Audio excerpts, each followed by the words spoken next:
सैयदना उमर बिन आस रजी अल्लाह अन्हो कहते हैं, जब रसूल अल्लाह सल्लल्लाहु अलैहि वसल्लम ने मुझे ज़ातुल सलासल वाले साल भेजा तो सख्त सर्दी वाली रात को मुझे एतलाम हो गया।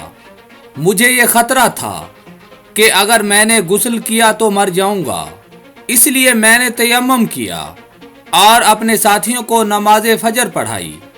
जब हम रसूल अल्लाह सल्लल्लाहु अलैहि वसल्लम के पास आए तो मैंने ये बात रसूल अल्लाह सल्लल्लाहु अलैहि वसल्लम को बतलाई।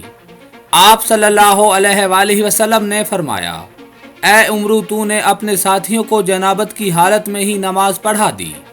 मैंने कहा, जी हाँ ए अल्लाह के रसूल, मुझे एतलाम हो गया था और सख्त सर्दी वाली रात थी।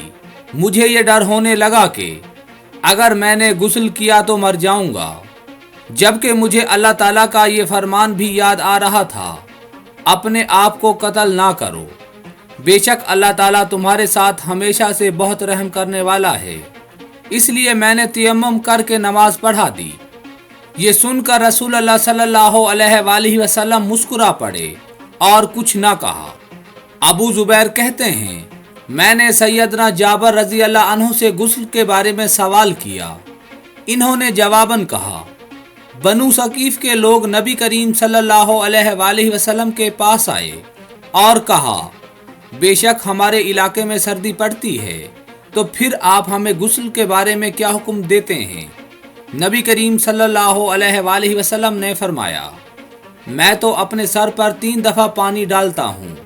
आप सल्लल्लाहु अलैहि वसल्लम ने इसके अलावा कुछ ना कहा। हजूर ने फरमाया, अल्लाह उस शख्स के चेहरे को तरोताज़ा रखे जिसने मेरे से कोई हदीस सुनी, फिर जैसे सुनी वैसे उसे आगे पहुँचा दिया।